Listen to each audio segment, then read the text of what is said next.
पूज्य बोधिसत्व भारतरत्न डॉक्टर बाबासाहेब आंबेडकर, राजर्षी शाहू महाराज, महात्मा ज्योतिबा फुले, सावित्रीबाई फुले ज्यांना आपण अभिवादन करण्यासाठी एकत्र जमलेले आहोत, असे क्रांतिकारी लेखक, मानवतावादी लेखक अण्णाभाऊ साठे यांना विनम्र अभिवादन करण्यासाठी आपण या चौकामध्ये एकत्र जमलेले आहोत। असे तुमचे माझे सगळ्यांचे लाडके नेते आदरणीय दिलीपरावजी देशमुख साहेब, आबासाहेबजी पाटील, लातूर शहराच्या महापौर आमच्या सोनकांबळे ताई, जिल्हा परिषदेतील गट नेत्या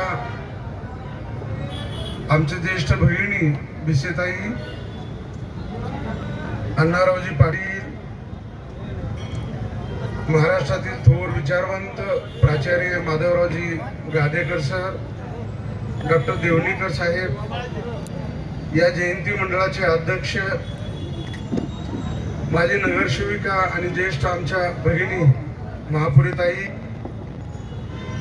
मंचावर उपस्थित असलेले माझे सर्व सहकारी नगरसेवक मित्र, पाठीमागच्या रागेमध्ये बसलेले माझे सर्व मार्गदर्शक, समोर बसलेले सर्व बंधू आणि भगिनींनो, मी सगळ्यांना विनंती करेन, अण्णाभाऊ साठे यांना अभिवादन करण्यासाठी महाराष्ट्रातले सहकार मुनवर्षी ज्येष्ठ नेते, तुमचे माझे सगळ्यांचे म्हणजे अण्णाराव पाटील साहेबांसह सगळ्यांचे मार्गदर्शक आदरणीय दिलीपरावजी देशमुख साहेब हे अण्णाभाऊ साठे यांना अभिवादन करण्यासाठी उपस्थित राहिल्याबद्दल आपण सगळ्यांनी टाळ्या वाजवून आपण स्वागत करूया। फिराजी साठे तरुण, ध्येयवादी, धावपळ करणाऱ्या, प्रयत्नवादी अशा कार्यकर्त्याला सार्वजनिक जयंती मंडळाचा अध्यक्ष होण्याचं भाग्य लाभले। आपण पिराजी साठेचे अभिनंदन करण्याबरोबर पिराजी साठेंना मिळालेल्या 4 दिवसामध्ये आणि महानगरपालिकेचे कमिशनर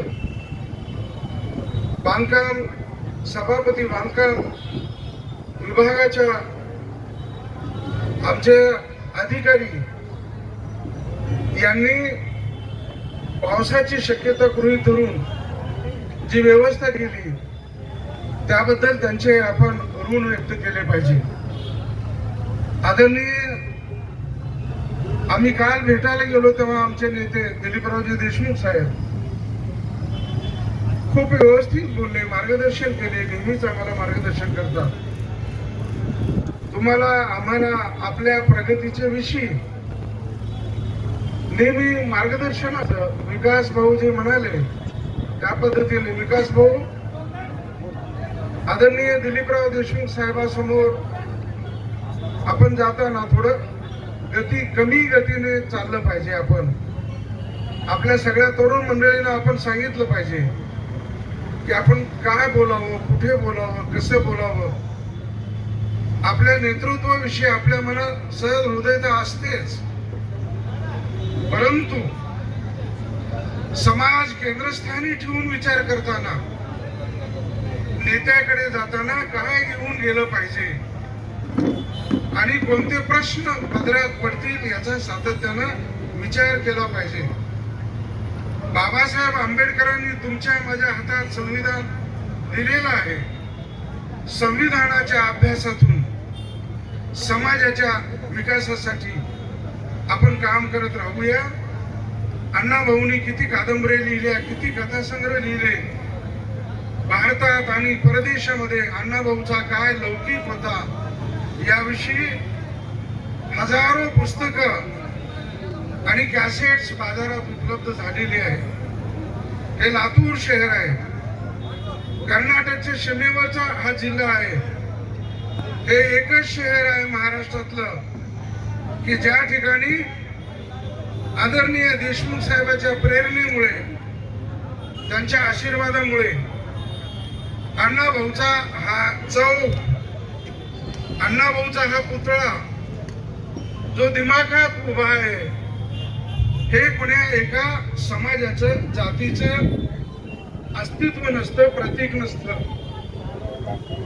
ते लातूरकरांच्या दूरदृष्टीचं राजकारण करणाऱ्या नेत्यांच्या दूरदृष्टीचं ते प्रतिबिंब आहे. मी सगळ्यांच्या वतीनं आदरणीय साहेबांना एकच विनंती करतो, तुमचा लहान भाऊ, तुमचा कार्यकर्ता, तुम्ही माझ्यासारख्या सामान्य कार्यकर्त्याला लातूर शहराचं अध्यक्षपद पळण्यासाठी, काम करण्यासाठी दिलेलं आहे. साहेब, सगळ्या समाजाच्या वतीनं, सगळ्यांच्या वतीनं आपले जेवढे ऋण व्यक्त करावे तेवढे कमी आहे. मी एकच समाजाच्या वतीनं विनंती करतो, साहेब, तुमच्यामुळे कृषी उत्पन्न बाजार समितीची इमारत जिथे पूर्वी होती, तुम्ही पाडायला आदेश दिला, जागा मोकळी करून दिली. म्हणून हा शाहू महाराजांच्या समोर आणि गोलाईच्या पूर्वेला अण्णाभाऊ साठेचा दिमागदार पुतळा उभा राहिलेला आहे. हे आपले ऋण आहेत साहेब समाजाप्रती. लातूरच्या वैभवात भर घालणारा एक अण्णाभाऊचा पुतळा या ठिकाणी आपल्या प्रेरणेने उभा राहिलेला आहे. मी एक विनंती करतो साहेब, बारकी समाजाच्या वतीनं अण्णाभाऊच्या पुतळ्याच्या डाव्या बाजूला, म्हणजे आपल्या समोर जी जागा आहे, ते मागच्या सरकारमध्ये असलेल्या मंत्री महोदयांनी ती वेगळ्या कारणासाठी राखीव ठेवलेली आहे.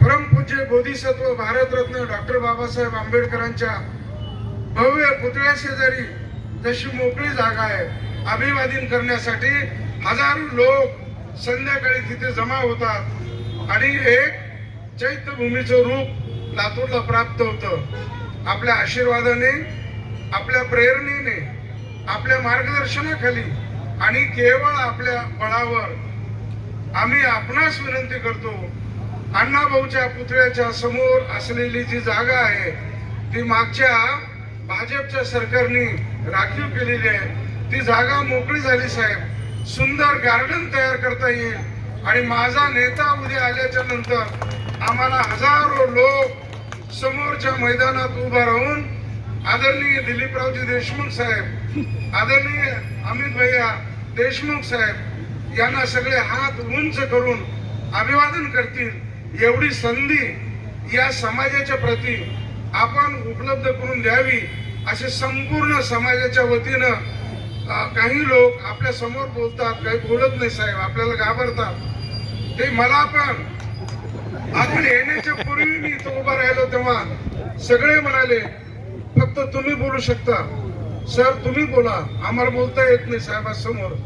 म्हणून सगळ्यांच्या वतीनं मी हात जोडून आपल्याला विनंती करतो, माननीय कमिशनर साहेबाला आपण आदेश दिला तर येणाऱ्या जीबी मध्ये हे घातलेलं आरक्षण रद्द करण्यासाठी महाराष्ट्राच्या मंत्रिमंडळाकडे प्रस्ताव जाईल आणि ते झालं साहेब, आपण पुतळा दिलात, ही जागा दिलात, मार्केट कमिटीची इमारत आपण पाडून या समाजाला आपण आशीर्वाद देऊन जागा दिलात.